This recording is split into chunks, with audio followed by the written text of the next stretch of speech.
Sí, el descubrimiento, conquista y posterior colonización de América es primero el encuentro entre dos mundos. El mundo europeo del siglo XV, que en expansión y saliendo de sus fronteras naturales, descubre y conoce al mundo americano, del cual desconocía absolutamente todo hasta el momento de este encuentro. A la par que el mundo europeo descubre, en el mismo momento en el que el mundo europeo descubre al mundo americano descubre al europeo, del cual también había desconocido todo hasta el momento del encuentro, es decir, a finales del siglo XV con el descubrimiento y los viajes colombinos.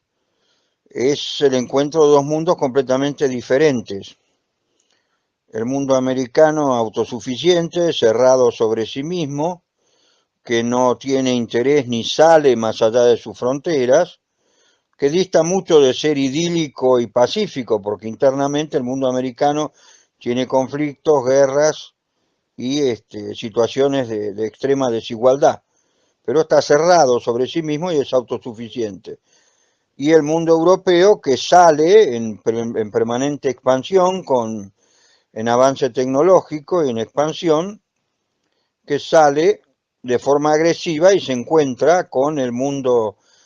americano. El choque se produce cuando el mundo americano resiste la intromisión del mundo europeo en su esfera de influencia y el mundo europeo, necesitado de expandirse y de tomar el control sobre América,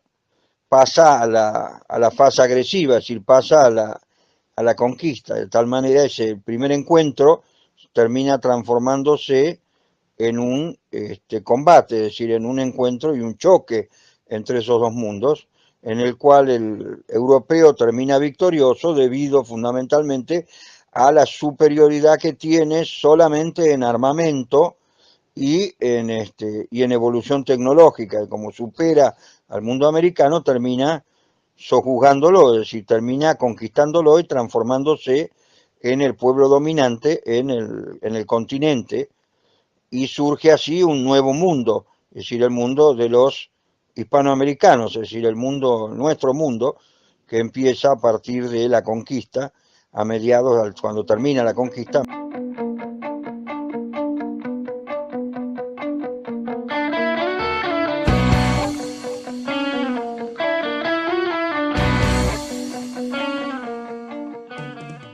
Bueno, los principales o los primeros intercambios que se producen no son específicamente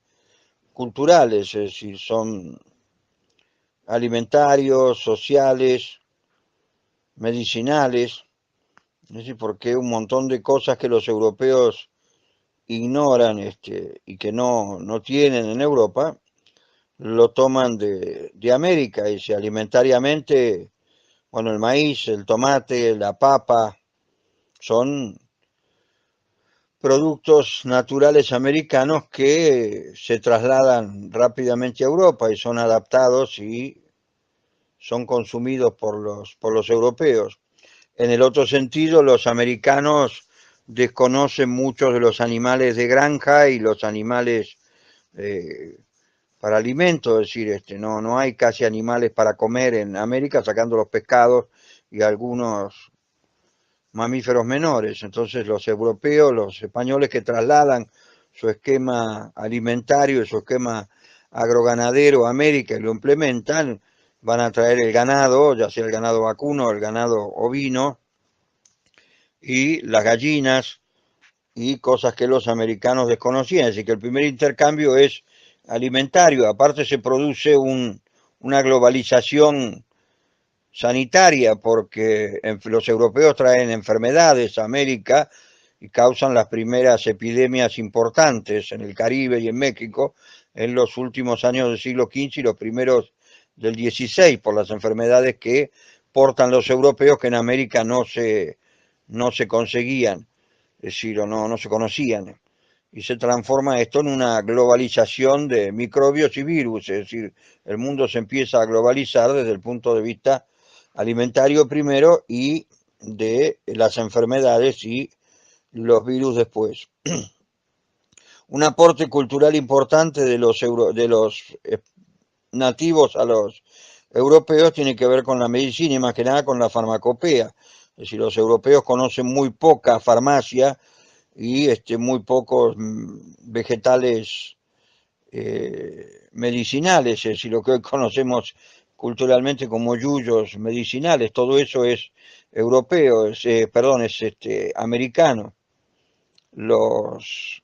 febrífugos, las raíces y los troncos y las ramas que se utilizan para bajar la fiebre, como la quinoa, las distintas plantas medicinales que los europeos empiezan a encontrar y que los americanos empiezan a hacer conocer y que terminan siendo un intercambio sumamente importante para la medicina europea.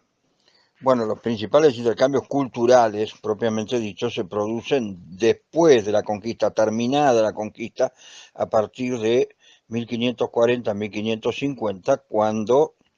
los españoles trasladan y montan en América, sobre el mundo americano, su propia estructura económica, social y cultural, es decir, en reemplazo de la desaparecida estructura económica, social y cultural de los pueblos originarios, es decir, de los americanos, de los nativos, sobre todo en la zona de México, donde por la conquista, es decir, por el choque cultural agresivo de la que produce la conquista, el esquema cultural azteca desaparece completamente, es decir, desaparece el aparato de creencias, toda la estructura social, todo el esquema del imperio azteca y tiene que ser reemplazado por un sistema y una organización económica, cultural y política española montada y armada para América. En el Perú es menos agresivo porque el sistema político y social del Incario se mantiene y Pizarro monta sobre el sistema social del Incario su propio sistema colonial, es decir, el sistema español, es decir, se funden los dos sistemas en un nuevo sistema hispanoamericano. Ahí es donde empiezan los intercambios culturales concretos, porque los españoles ya asentados en América, ya decididos a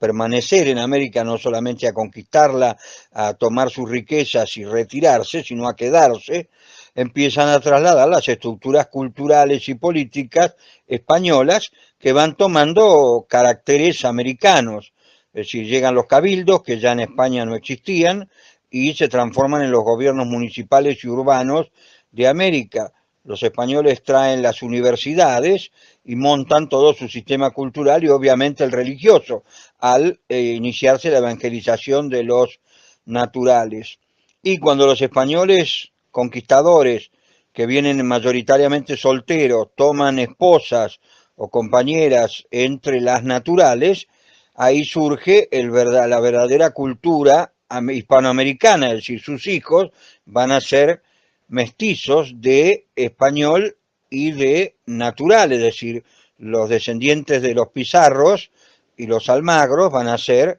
los criollos del Perú, es decir, los mestizos, cuyo mejor y mayor exponente fue el Inca Garcilaso de la Vega, es decir, en España representante de toda una cultura hispanoamericana a nivel de los mejores del siglo de oro español, y en México pasaba otro tanto. Es decir, estos mestizos son los que van a dar la mejor imagen del nuevo continente que surge. Es decir, el concepto de estos hispanoamericanos, la primera generación de la conquista, los hijos de conquistador indígena, de nativa, son el resumen de la cultura hispanoamericana. Ellos van a tener, por el lado de sus padres, se consideran los herederos y los que tienen derecho a controlar América, porque son los hijos de aquellos conquistadores que han ganado para España un nuevo imperio y han tomado y organizado el nuevo continente. Y por sus madres son herederos y descendientes de las culturas originarias, es decir, que funden en una sola persona el nuevo cariz que va a tomar América, es decir, la Hispanoamérica mestiza de español y de indígena, y si no reniegan ni de uno ni del otro, por eso son los que se van a oponer tanto a partir de la segunda mitad del siglo XVI a todo el funcionariado real español que viene de España solamente para hacer la América o para administrar